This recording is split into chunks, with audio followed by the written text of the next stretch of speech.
Hello' guys, এই মুহূৰ্তে এটা big breaking news লৈ আহিছোঁ। All Assam provincialise non teaching এমপ্লয়িজৰ ফালৰ পৰা সেইবাৰ বহুত গুৰুত্বপূৰ্ণ আপডেট আহিছে।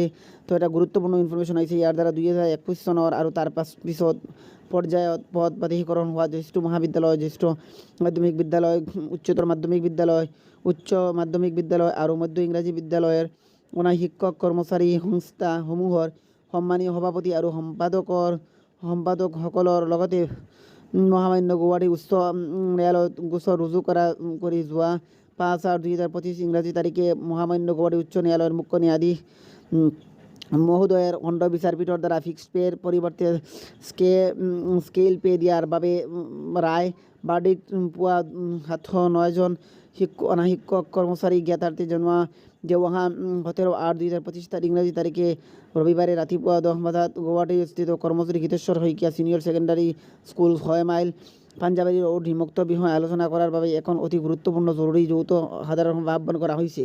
এটা গুৰুত্বপূৰ্ণ আহ্বান কৰা হৈছে একটা সভা অনা শিক্ষক কৰ্মচাৰীসকলৰ বাবে যাতে তেওঁলোকৰ বাধিকৰণ হয়। উক্ত সভাত মহামান্য গুৱাহাটী উচ্চ ন্যায়ালয়ত গোচৰ ৰুজু কৰি ফিক্সড পেৰ পৰিৱৰ্তে স্কেল পে দিয়াৰ বাবে ৰায় পোৱা 709জন অনা শিক্ষক কৰ্মচাৰী নিশ্চিত উপস্থিত আন্তৰিকভাৱে কামনা কৰা হলো। মহামান্য গুৱাহাটী উচ্চ ন্যায়ালয়ৰ মুখ্য ন্যায়াধীশ মহোদয়ৰ খণ্ড বিচাৰপীঠে যোৱা 5/8/2025 ইংৰাজী তাৰিখে 709জন শিক্ষক কৰ্মচাৰী ফিক্সড পে দিয়াৰ পৰিৱৰ্তে স্কেল পে দিয়াৰ বাবে প্ৰদান কৰা ৰায়দান সন্দৰ্ভত আলোচনা। ন্যায়ালয়ৰ পৰা ফিক্সড পে এৰ পৰিৱৰ্তে স্কেল পে দিয়াৰ বাবে আবেদন সকলো স্তৰৰ 709জন অনা শিক্ষক কৰ্মচাৰীৰ মাজত নতুনকৈ যৌথ সমিতি গঠন কৰা সম্পৰ্কে আলোচনা।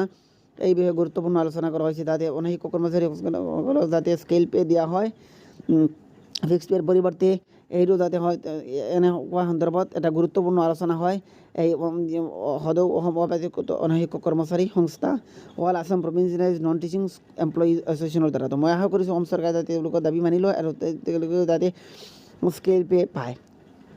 Thank you all of U.